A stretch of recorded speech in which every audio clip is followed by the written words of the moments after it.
2024 দিয়েছে মনের মানুষ। 2025কে খোলা মনে স্বাগত জানাতে তৈরি মধুমিতা। নতুন বছরেই কি দেবমাল্যর সঙ্গে 7 পাক ঘুরবেন? তিক্ত দাম্পত্যে মন ভেঙেছিল মধুমিতার। আস্থা হারিয়েছিলেন সম্পর্কে। পুরুষকে আমি ঘৃণা করি, এমন কথাও বলতে শোনা গিয়েছিল তাকে। তবে 2024 সালটা মধুমিতার জীবনকে পুরো দস্তুর বদলে দিয়েছে।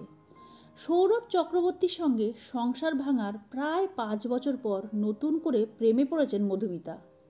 ছোটবেলার বন্ধু দেবমাল্য চক্রবর্তীর সঙ্গে মন দেওয়া নেওয়া সেরে ফেলেছেন। 2024-এর শেষ লগ্নে এসে নিজের উপলব্ধি আর স্মৃতি সোশ্যাল মিডিয়ায় ভাগ করে নিলেন। আবেগঘন মধুমিতা বছর শেষে যেসব রঙিন মুহূর্ত তুলে ধরেছেন, সেখানে এক জায়গায় প্রেমিকের হাত শক্ত করে ধরে রেখেছেন নায়িকা।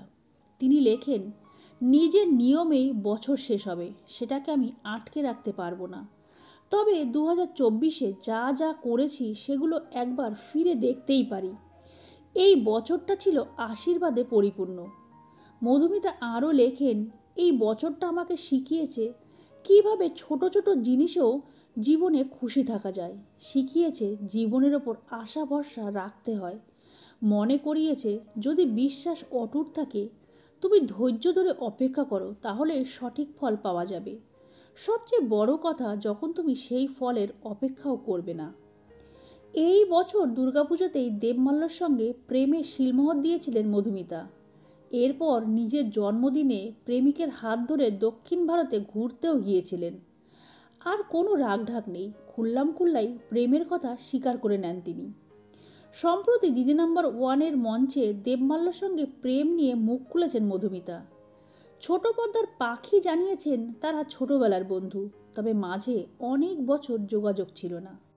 ফের দেখা হওয়ার পর মধুমিতা উপলব্ধি করেন দেবমাল্যই তার সোলমেট, তাই আর দেরি করেননি। বিয়ে কবে? মধুমিতা জানান, এখনই এই প্রশ্নের জবাব তার কাছে নেই।